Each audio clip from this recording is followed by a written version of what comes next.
So welcome to video number 3 of Knox Vintage Records Vintage Stuff Auction number 1, Fall 2024 auction. If you have not seen videos 1 or 2, you might want to stop now and go back. Video 1 has some important information concerning what we're doing, the way we're doing it, and how you need to be bidding, and the things you need to understand if you want to participate in this auction. This auction theoretically is closing on Saturday, October the 26th. So we will need to have all bids in at that point. If you're watching the videos after that point, you're probably out of luck on most things, but there may be a few things that did not meet the reserve. So if you happen to see something, just because you have nothing better to do than watch these videos, and there is some pretty cool stuff in the videos, I gotta say. If you just happen to be watching and you see something and you say, wow, I've been looking for that all my life, give me a call. May still be around. So we're going to start now video number 3. We're going to try and pick up the speed. We still got a lot to go. We're going to start with this particular record. It's not a record, obviously. This is a mirror. And I bought this from a guy in Florida back in the 80s. I've had it all these years. I'm pretty sure it was made just for him. I think he even told me that. I've never seen another. I don't know anybody who's ever seen one. It's pretty striking, but it's even better when it's backlit. So let me see if I can show you what that looks like. Of course, in the dark, it's really striking, but a very cool piece, and it's actually designed to have a light on it. And I will show that to you here. If I turn this around, this actually just fits inside this wooden base. So he's got this thing drilled to allow for some sort of a light if you wanted to attach something. Just you need to make a little slot for the cord, and then you could just backlight it as a night lamp or something like that. But it'd be pretty cool. That is just so well done. Whoever did the engraving on that piece knew what they were doing. You got the right proportions and a lot of details. So a very cool piece. You will be the only one on your block to own that Nipper mirror. Okay, let's move to a couple more banks. We looked at a bank earlier. This, at first glance, looks like a nice little phonograph bank, but it's only made to look like a phonograph bank. This is actually not a phonograph bank at all. Can you see what it says on there, Raquel? It says, save for your sunny suds? Sunny suds, and you can see a picture of this hand crank washing machine. So this is your little phonograph bank to save for your Sunny Suds washing machine. Isn't that charming? Again, this one is missing the little thing on the bottom, but it's in pretty good shape. You can see a few very minor dents on this side, no dents on that side, a little corrosion spot there, but it's cool. If you wanted to clean it up, you could polish it, look nice. But anyway, that's your Sunny Suds bank dispenser.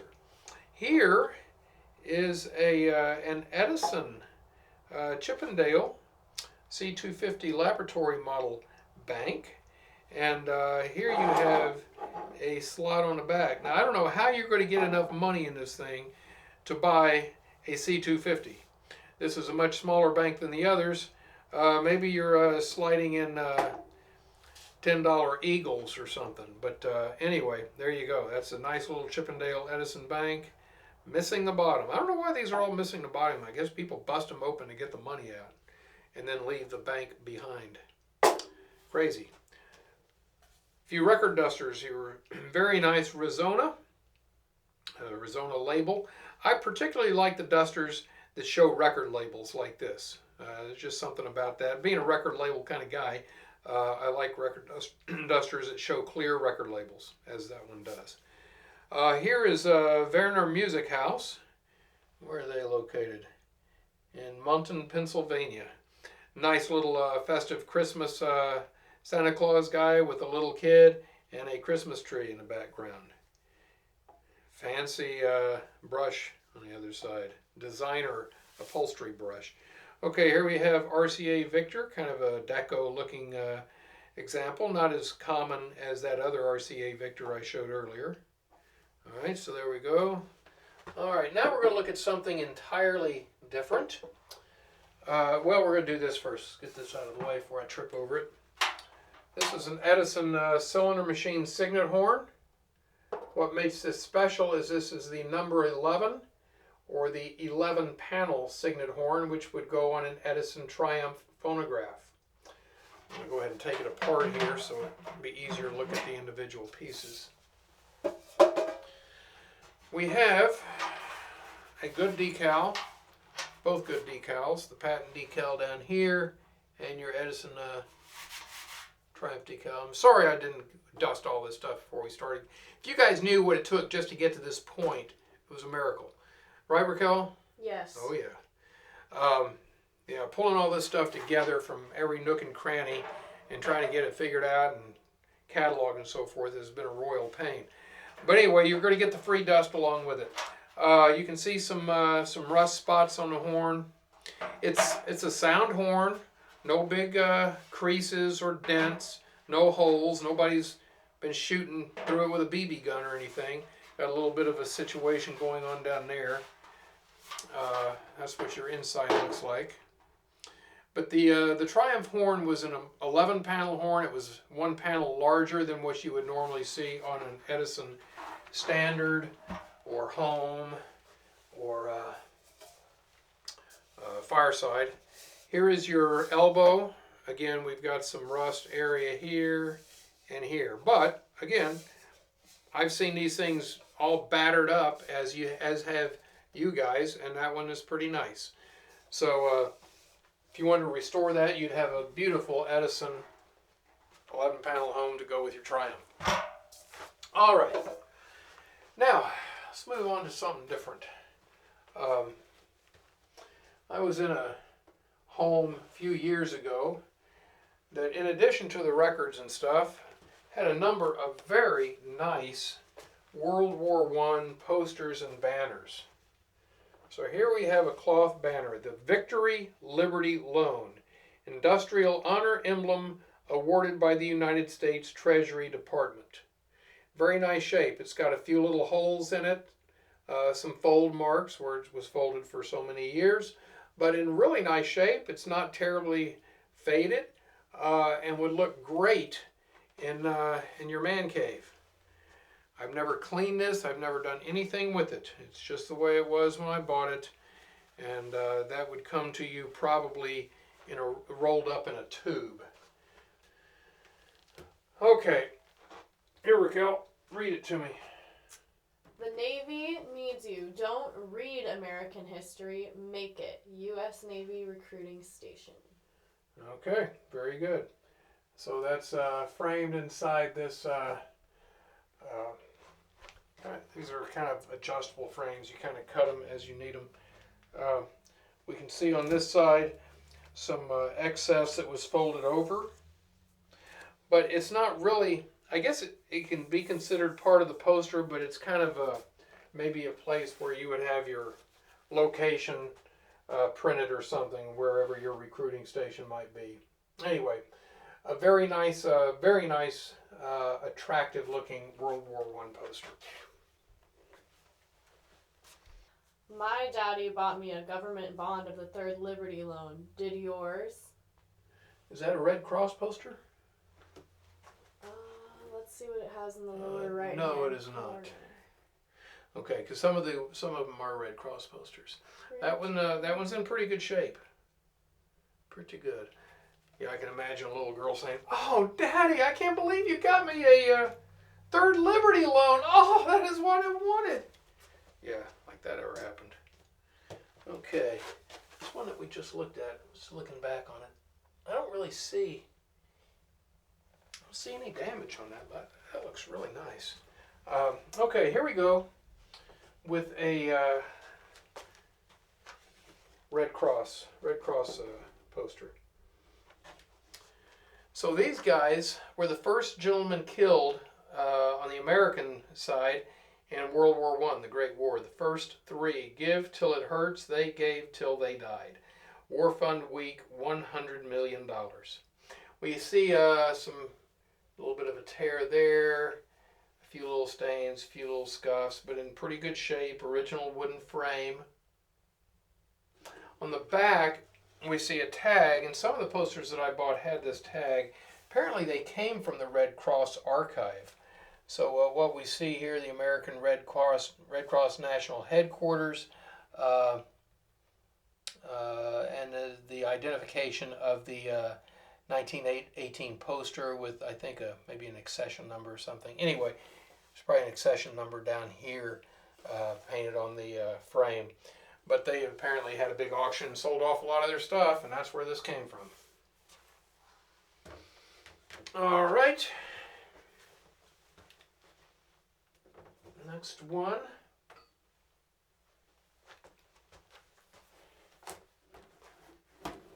Lynn, as they fight, buy more Liberty bonds. A few little stains around the edge, nothing serious or that noticeable. A little bit of a crease here. Looks like maybe a little paper loss or something there. But again, a very striking, colorful poster. Not faded, really pretty. So somebody might be very interested in these sorts of things. And if that's you, this is your great opportunity. Okay, let's look at one more hanging item before we go to the next thing. This, something I picked up from a guy in Michigan. He had written me years ago. He said, I have these metal records and presentation things. I had no idea what he was talking about. He was talking about Thomas Edison and so forth. And finally, years later, I was actually up near wherever this guy was. I called him up. He remembered me. He still had the stuff. I went by and I picked him up. I'd never seen anything like this before. This is, in fact, a presentation Diamond Disc stamper. This is the Edison Diamond Disc Metal Master of the original recording, Silent Night, Frederick Kinsley, organ, recorded for Thomas Edison on July 7, 1925, presented in 1977 on the 100th anniversary of Edison's invention of the phonograph as a token of appreciation to Edison Electric Institute. So, very cool presentation piece here. We can see at the bottom, unfortunately, these were on the floor and there was a flood or something, so we got water stain going up on that. I don't know if a conservator could do something about that. I'm just not familiar with those kinds of techniques. It would be very cool if you could. It's still an interesting piece anyway. The water did not get to the record, so the Edison stamper is still worth whatever an Edison stamper is worth. But all in all, it's a pretty cool piece, and somebody's definitely going to want that. All right, on the back, just to keep that stamper in place, there's a big bolt back here holding it to the backboard so that doesn't go anywhere. You can see here some of the mold from the water damage. All right. Next on the docket, we have this reproduction Stensgaard RCA Victor dealer plaque. Originally, I think these were made of a plastic or something. This is a plaster cast from one of those. It's got a lot of dust on it. That's genuine Fort Knox dust there. There's probably some gold in that, so you want to be careful what you do with it. I mean, this thing's been out so long that it looks gold. This is the way it started looking when I hung it up. But anyway, it's in good shape. It's got a couple little chips, but those little nicks could easily be touched up. A nice piece. Like I say, it's reproduction, probably done, I don't know, 40 or 50 years ago, but still a great display item for your music room. Okay, here we have an RCA 44BX microphone. This is the classic ribbon microphone of the 1930s and are still in use to this day. These are highly desirable and just amazing pieces of equipment. This one has a serial number on the bottom that's been written by someone. This is not the actual serial number that it probably came with. That's probably inside the microphone somewhere. I don't really know where to look. But they probably just wrote that on there for convenience sake. I'm not going to take this thing apart because I don't want to screw it up. These things can be pretty delicate. I do know that according to Vivian Wahlberg, the widow of Dick Wahlberg, who was a friend of mine in San Francisco, these are the two microphones that he used in his studio. We have this one and the one next to it I'm going to show you here in just a moment. So these things are supposed to be working. And if I can get them packed and shipped properly, you should be able to pull them out of the box and verify that. I plugged them into my soundboard and they seem to be fine. So again, I'm not guaranteeing that it'll be working 6 months from now, but I will guarantee you that when you plug it in, it should operate. And if it doesn't, let me know and I'll give you your money back. These things would never be thrown away. These are very, very desirable, rare pieces, and certainly are worth restoring if necessary. This microphone is on a stand, a vintage Atlas stand. I'm going to sell both of these pieces in 2 individual lots because the person who buys the microphone may or may not need the stand. So the microphone, serial number 1940, is 1 lot, and the stand is a 2nd lot. So anyway, so that is the that microphone. Now let's look at the other. It's just like it. Dick was using both of these in his studio, though both of them were working. This does not have a serial number written on the bottom, so I can't really speak to that. But there you go. I guess I should show you both sides on both of them. Something this important, you're going to want to see it. That way you can see the side.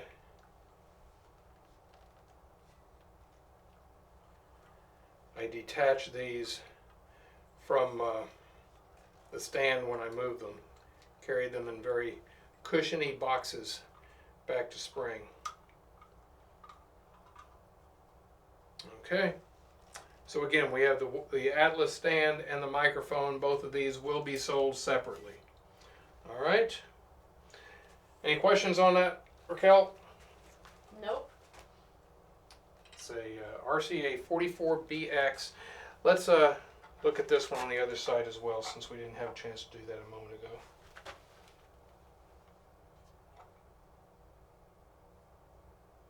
I guess I could just loosen that up and turn it.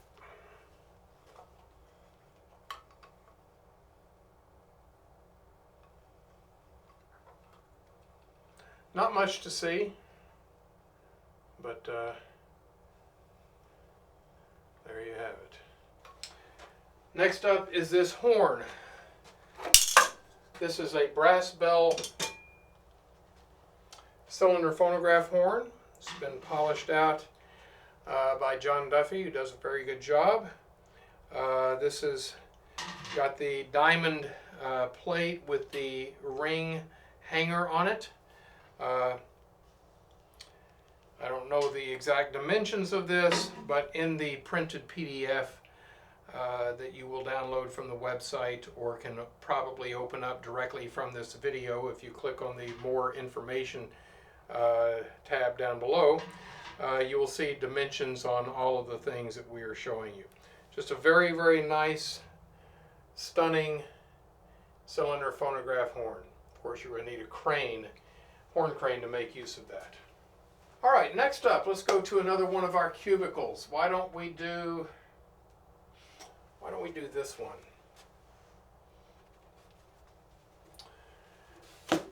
This is a piece that came out of the Caruso Museum. On the way here, I accidentally broke the glass. So that's the frame. Isn't that nice? All right. This was a piece featuring a record and a signed photograph of Benito Mussolini. So here we see that. Benito Mussolini, Rome, 21st of January 1931. Very nice portrait. On the back, we have an inscription. I can't quite read it. For Clarence, looks like D. Hart, perhaps. Chapel Hill, I don't know, something Hill, Philadelphia, 1931. To Thomas S. Gates, June 1942. So I'm not exactly sure who these gentlemen were, or if that has any provenance of any significance, but there you have it. This piece was mounted behind the mat here, as so, with Benito Mussolini's Victor recording, 12-inch Victor 35803, a message to the people of North America and all Italians in America. Two-sided record with a beautiful fascist eagle there printed on the label. So I am selling this as a framed piece. So you get the frame, you get this. Probably wouldn't want to replace the glass. I'd probably actually pack the record separate so it wouldn't get broken, and then let you replace the glass when you get it, so we don't have to risk having it happen all over again in transit. Or if you really don't care about that and you just want the record and the picture by themselves, you're going to save on shipping, and we can do it that way. So just let me know what your preference is when you place your bid on this item. It will come with this book that also came in, was in the museum, The Fall of Mussolini. It is not autographed or anything special about it. It's not, there's nothing about this that would make it of any real value, but it's just Mussolini's autobiography. So that goes with these pieces as well. You know, when you're not playing records, sometimes you can use turntables for other things. Pottery wheels, strobe discs, whatever, you know. Just use your imagination. All right, so we have a nice bank. This time it's a Victor nipper bank.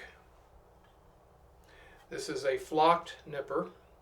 So he's a little bit fuzzy by design and in excellent condition. You just never see a flocked nipper which is in this kind of shape. Usually that fuzz has been rubbed off and it's ucky looking.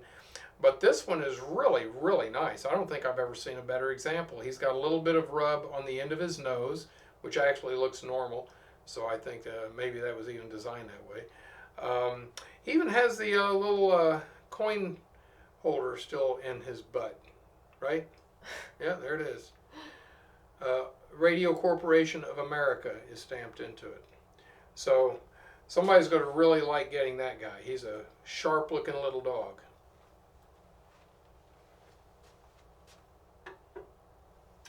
This is also a very sharp-looking piece. Check this out. This is a Victrola 300, I believe. I don't recall right off. It's in the list, the auction listing, but I think it's a Victrola 300, a humpback machine. So it's painted red. There's a little bit of bubbling in the paint right back here. You can probably see that. You see it? Yes.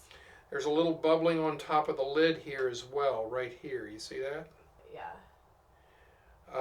But really, that's the only potential flaw that this has. It's an inkwell. So inside we have some pen nibs, these little holders, and we have our little glass well here in the middle. Okay, and there you can see it. But a very attractive little phonograph. You gotta love these little metal phonographs. They're just so cute. Don't you think, Raquel? I mean, if you were to collect something, would you collect these? I do think they're very cute. Might have to collect that big nipper statue over there, though. Oh, you like the nippers more?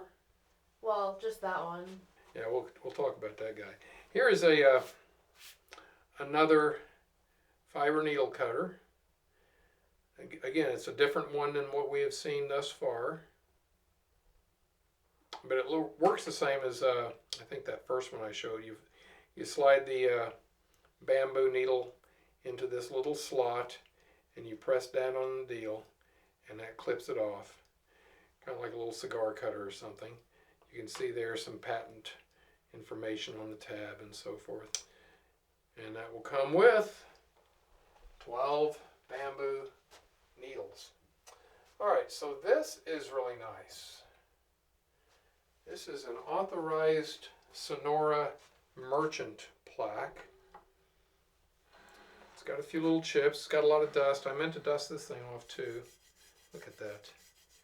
What kind of a guy am I selling stuff that's so dirty like that? I could clean it up and double the price. Anyway, just a really cool three-dimensional bell there. Isn't that wonderful? Authorized Sonora merchant. It's got a few little chips. There's the back, in case you're wondering. It's plaster. The biggest one is right here. But the others are just smaller little nicks that could be touched up pretty easily. But there are people out here who do this kind of work. It's not that big a deal for somebody who knows what they're doing and has the right kind of paints and so forth. That really should be restored, because that's going to be it already is an excellent piece, but it will be that much better. So we've got 3 items in this lot. All 3 of these are one lot. Here we have an Edison 10-inch diamond disc record holder. A lot of people looking for these record holders because they can go with certain diamond disc machine models, and they're always missing or hard to find or beat up. This one is really nice. This is binder B. All the pockets are inside. It hasn't been written on inside the cover. The pockets are pretty much intact. 1 or 2 have a little bit of tearing on the bottom, but I mean, you've seen these things before and they are pretty trashy. This one is pretty nice, so somebody's going to want that. This is an Edison battery oil bottle. You'll see these around. And then this is something you probably may very well not have seen before. This is a salesman's sample of phonograph finishes. These both look like mahogany to me, dark and lighter grain mahogany. But that's all it is. Just to show you what the finishes are, let you choose what you would prefer on your machine. All 3 of those, one price. Okay. Now we are going to look at what is sitting next to it. This is just stunning. If you're into early tube equipment, you know what McIntoshes mean.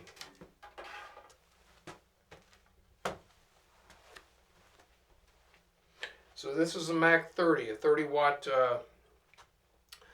McIntosh amplifier. If you hook up to that, you got mono. If you get 2 of these, then you have stereo, or can have stereo if that's the way you want to hook it up. You can see that the chrome plating on this is exquisite.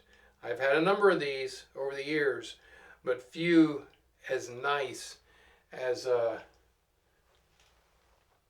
2 in this room. I was looking over there to make sure the other one was actually in this room. These have been gone over. I've had both of these serviced a couple of years ago. I haven't actually used them since they've been serviced, so they're basically as new as far as that's concerned. I think I paid $380 a piece to have that work done. It isn't cheap, but it's always good to have the caps replaced if they're failing, and resistors and so forth. Check out the tubes and so forth. So these are tested and they are ready to go. So I'm going to turn this around so you can see what it's looking like on all sides.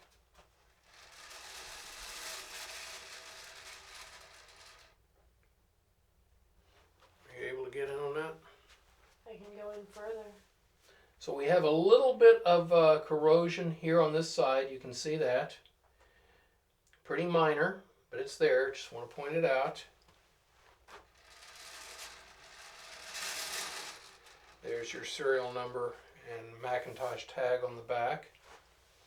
McIntosh 30-watt audio amplifier. It says type A116B if I'm not mistaken.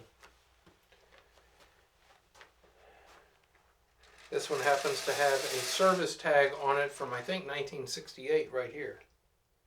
McIntosh Clinic Performance Certified. Yes, 68. All right. So a well cared for amplifier.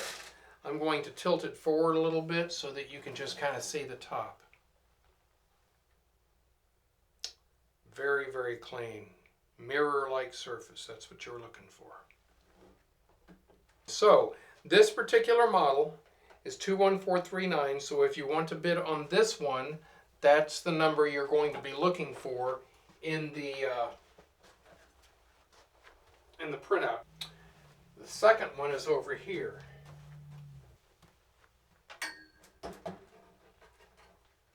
This is virtually identical to the first. I bought them both from the same guy. They've been together their entire little lives. Probably not a little life, it's about as long as mine. And the serial number on that one you can read for us. Maybe 21366 or 86. Okay, in your printout, you will see the actual number because I did look at it and it is there. So, so this is the other one if you're interested in this. This one is just as good as the other. It's got a couple of slightly different flaws. This side is fine, as you can see. This one has the exact same service tag on it with the same date as the last one, only they put this service tag here on the front. If that bothered you, it could be removed with some lighter fluid or something to loosen the gum, but I prefer to leave it on. It's got a light scratch right here. You got it? Yeah. All right, very light scratch. We got some very light scuff right on the top of this transformer. Let's see here. Yep. We've got two very small little corrosion spots right there behind those first tubes. Yep. Okay.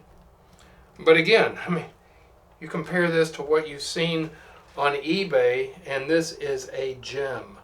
Unless you're looking at something that's been totally replated. The other one you might recall had some corrosion right in this area. This one does not. So, you know, they both have a couple of little minor flaws, but they are amazing amps. Just in case you care to see the bottom, I'm not going to show you the bottom of the other one because I don't want to drag it over here, but it wouldn't look any different from this. Pretty clean, huh? These live their lives inside a cabinet devoted exclusively to the sound system. Nobody got in that cabinet except for the guy, and he took care of his stuff. All right, let's put that back. Well, now we're going to look at a few record albums. We're going to start off with this custom album that was made for Carl Ravazza. You can see right there, Musical Greetings from Carl Ravazza and his orchestra. He was a big band leader. It's got two Bluebird recordings inside this gatefold album. Very attractive album. The problem is that the records insert from the spine, so you can see what happens if you're not careful. That record's got a big old bite out of it because whoever put it back in the album didn't slide it in all the way, and bammo, there you go. So, you've got one playable record and one with a big edge bite out of it, but you can see that this album doesn't have any indication that anything particular was supposed to go in it. So you would get the album and maybe you picked two Carl Ravazza records that you wanted, and that's what you would stick in there.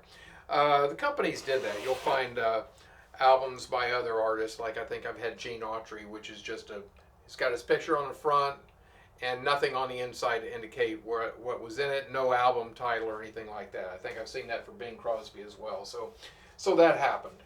Along with that album, however, you also get this. So this is a twofer. You bid on the album and you bid on this at the same time with the same lot number. This comes with it, Carl Ravazza, with a printed autograph at the bottom. He has not signed that personally. That just was printed on the press. Okay. Little promo items there. Now we're going to sell 4 albums in one lot. Okay, so this and the next 3 albums are all one lot. You will see that there on your screen. All 4 of these albums I picked up in South America with collections in Argentina specifically. And you can see somebody's taped over this, but it's got a couple of dancing figures on the front. Inside's in pretty good shape, and then that tape is on the back. Somebody taped it up just to be sure that when they ship the records to someone, they didn't get messed up. All right, next we've got this one, which is an interesting English album.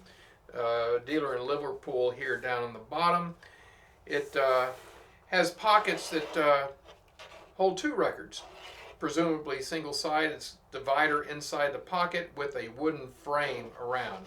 So you have 6 of these, and therefore this album holds 12 records. The nice thing about this is that when it is closed and you snap it all together, then the album takes up the right amount of space on the shelf, unlike when you're usually doing albums and they're kind of going all over the place if you don't have them full of records. All right, next up we've got this one. Kind of an attractive cover on here. You got some woman inside of a treble clef. Again, nothing special on the inside, but in decent shape. You could store records in that if you cared to. And finally, the 4th album in this lot is this one with the trademark logo on the front. Another similar situation where you have each pocket holding 2 records. It's got a piece of card inside to enable you to do that. So 6 pockets, 12 records is what you would put in there. It's not in the greatest shape, but it's kind of nice. It's an early HMV album. Okay, next up. This is very nice. Look at that. I haven't seen one of those before. That is a special promo piece for the Syncopation movie. It came out in 1942. This film starred all of these musical greats that you see here in this photo montage on the cover. Syncopation Souvenir Album, it says. What came in that album? I have no idea. Or if you just bought the album empty and then just filled it with records of these particular artists. There's no really indication of that on the inside. We do have a typewritten tune sheet, but this was something that was glued into place. The songs that you see here are not songs that had appeared in that show. The sleeves are not in the best shape. They're taped together, some tears and so forth. There's one more tear there for you.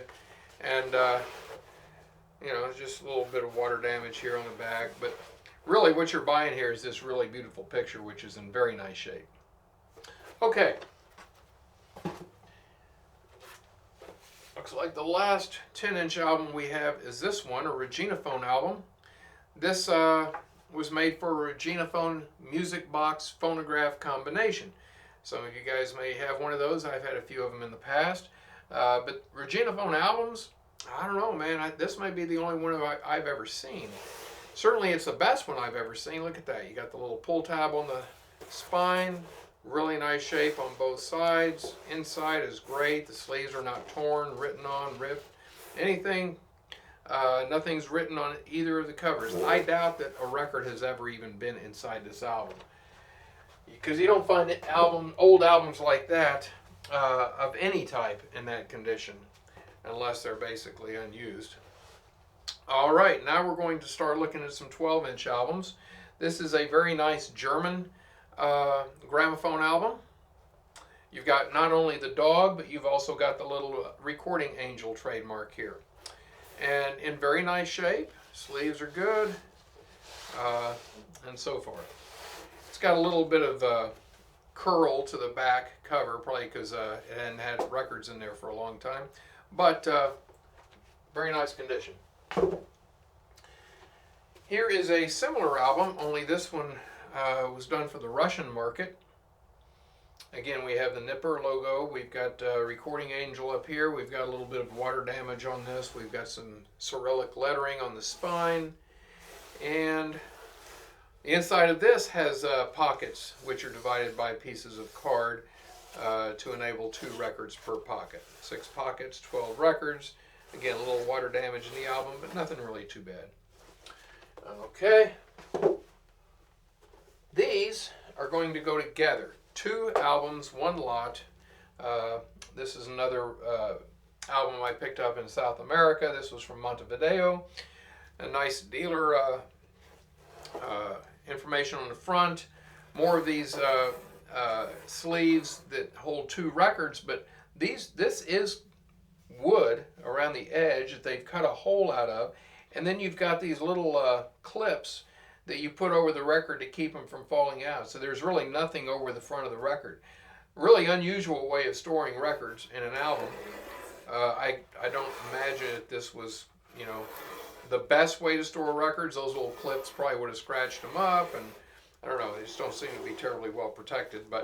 And a cool piece, not in terrible condition, especially considering the age of it and what it's been through. You're going to have a hard time finding a better example of that kind of a storage album. Okay, and then we've got this one. This is the second album in that 2 album lot number, okay? 2 album lot number set. So this one and the one we just looked at. Another German gramophone album, 12-inch, with some water damage here at the bottom and the divided sleeves. Okay. And there's the back of it for you. And then the last album that we have is this one. This is really nice. This is a Victor Music Lovers Society, or Victor Record Lovers Society. Look at that. This is all embossed. That's not just printed on there. That is embossed. You picking that up, Raquel? Yep. Isn't that nice? Yes, Look at that. it is. And there's your Victor trademark down here at the bottom. Victor controlled the Japanese territory. So a gramophone company had Europe, Africa, Asia, Canada, Australia, and New Zealand. But Victor got North America, not including Canada, and also South America and Japan. That's how they divided up the world. So you would have Japanese pressings of American records in here. And in fact, we do have one in here. These sleeves have a little tab that closes on the outside. And you'll see the Victor Record Lovers Society label here. And you'll see that each of these pockets has a number corresponding to the record that would have gone in there originally. So that is number RL45, which in fact is the record here, and that is a 12-inch Arthur Fiedler and the Boston Pops Orchestra recording. So, especially if you have those records, that would be a nice thing to pick up to put them in. Original album for your record lovers records. So that is the end of the albums. Okay, now we have a very nice little Victor ashtray. This is RCA Victor.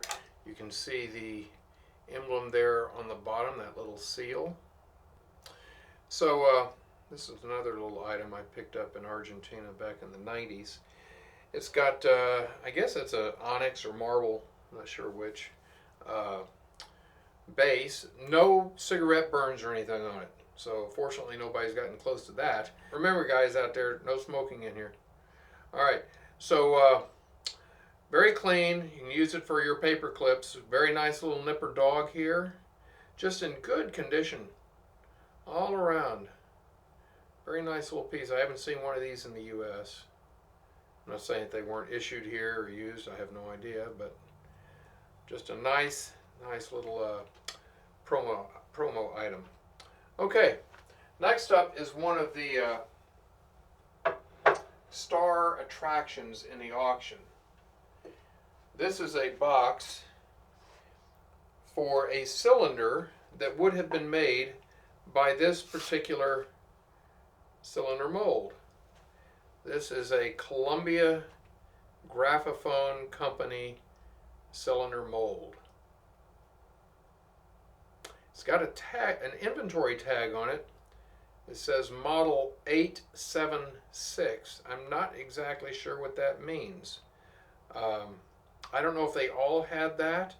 You know, Charlie Hummel had a lot of stuff that came out of a big collection of just incredibly rare, one-of-a-kind, early historical items that had been cataloged and archived with little brass tags with accession numbers or collection numbers or something on them. I don't know if that's what this represents or not. I haven't seen Charlie's stuff in a long, long time, and I know some of them were attached by wire to things, but I think some of them were also riveted on or attached, kind of like this one. But anyway, it is what it is, whatever that means. It's pretty clean. The part where that brass tag is attached doesn't have any kind of marks on the inside from somebody tack welding it on there or anything, so no issues in that regard. Somebody could conceivably make a brown or a wax cylinders out of this. You're able to see that, Raquel? Yes. That is a very rare piece. You just do not run across original cylinder molds every day. This is for cylinder number 33187, pretty late in the Columbia 2-Inch Wax series. It's the Columbia Male Quartet, When the Sheep Are in the Fold, Jenny Deere. And here's a box with the lid on it, original lid for that exact cylinder. Obviously, we're not going to be able to get the cylinder in the box because cylinder fits inside the mold. Cylinder fits inside the box, therefore the mold does not fit inside the box. But you will get both of those pieces. Alright, here we have an RCA Victor fan. Look at that. This came from a friend of mine up in Jersey, I think, came to me, I don't even know how many years ago, it's been a long, long time, decades, with a whole pile of these things, and I sold them for him. And this is the last one. Brand new, dealer stock, unused RCA Victor Radiola fan. Radiola Dealers, Radio Corporation of America. So, very nice piece. By the way, this is also a twofer. Along with that, you get this, which is another fan, but it's missing the handle. Now, on this fan, you've got the paper goes all the way around, and then you have this reinforcing piece of paper with a wire going through it. So that's one design. The sign that you probably more often see has just a wooden stick that goes down here that was stapled to the paper. You can see some staple holes here. So stick is gone. You could replace that with just about anything. Bays, pianos, Victrolas, and dry goods with America, Clarence Whitehill, Victor label on that side, and the Star Spangled Banner by John McCormick on this side. So this apparently would have been a July 4th promo. Probably used in a July 4th concert out in the park, band under the pavilion playing what they play, and guys from Bays or Days, whatever it is, walking around handing out free fans to people to keep cool. Pretty neat. All right. Next thing we're going to look at on this shelf is this clock. This has no phonographic significance whatsoever, other than the fact that I probably bought it when I was buying a collection of records. Just because it's just a very attractive, nice little Art Deco marble clock. It does run. It comes with a key. I've got the key up there for it. It's only a 24-hour clock, though, so it'll run probably 25 or 26 hours before you have to rewind it. But in very nice shape. The bezel is good. Glass is good. Not a bunch of scratches or anything on the inside there. You can wind it here. And on the back, you've got where you would set your hands and a little slot here for changing the speed one way or another. There's the bottom. Good, clean, working condition. All right. So that gets rid of that cubicle. It's been a while since we got something down off the top of the shelf, so let's do this one. This is a Burns loudspeaker from the 1920s. Would have gone with a radio set from that era. This is just one of the best pieces I've ever had. I mean, in terms of just original, immaculate mint condition, this thing is unbelievable. So you've got this very nice, what is that, 5-panel tortoise-shell horn. It's not all warped up like you would normally expect to see. It's just perfectly formed. There's not any scratches and dings or anything on it. Look at the original finish on that. Original paint, glorious chrome, or nickel as the case may be. I'm not sure what, probably chrome. I haven't even polished this up. I did dust it off this time. I was at least mindful to do that. But this is just perfect. You can see the original Burns decal there.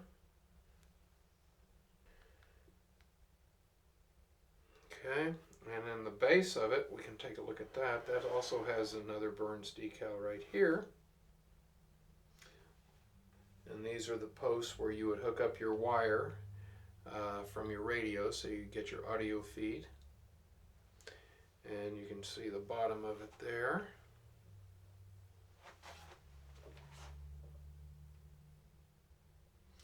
So that's just going to be a very nice item for somebody to add to their collection. I mean, I've had it on the shelf, not even with the radio, just because it looks so stunning all by itself. All right. All right, here we have for your pleasure a very nice little majestic floor radio bank. Very similar to the banks that we've looked at so far. It's in very nice condition. This one does not have the coin chute on the bottom. Instead, this whole plate and bottom comes off. Just unscrew this, and then you can get to the mother load inside. That's what that looks like. There's the bottom, in case you were wondering. And the top, like all floor model radios from the 1930s, it's got scratches, scuffs, and probably a potted plant stain or two on the top. They probably made it that way, just, you know, so you know it was real. But nice condition little bank. Okay, next we have some mirrors. This is T. Connolly. We aim to please with Her Bright Smile Haunts Me Still by Edward Johnson. Boy, that is a tiny label, but there it is. Just a little pocket mirror or compact mirror. These things were also given away as little promos by your local record shop. All right, here's one with an embossed Nipper logo.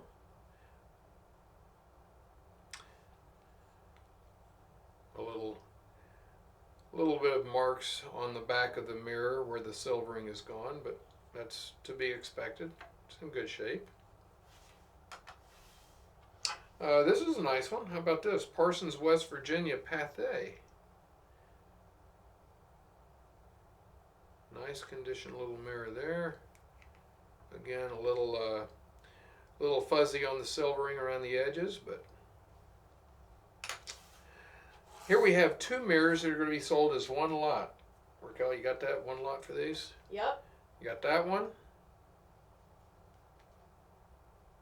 I should wipe my fingerprints off of that. Somebody's going to get my info.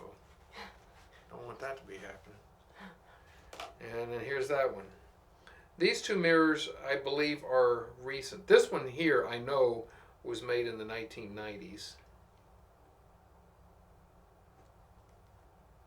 This one, I'm not sure about. Maybe it's earlier. If it is earlier, maybe it isn't earlier by much. I don't know. That's why I'm selling them as a pair. Maybe you're going to look up. All right. Couple of Columbia record dusters. These are nice. They've got a little tab here you can hold as you're dusting your record or letting it sit there and you're just holding it down as the record spins.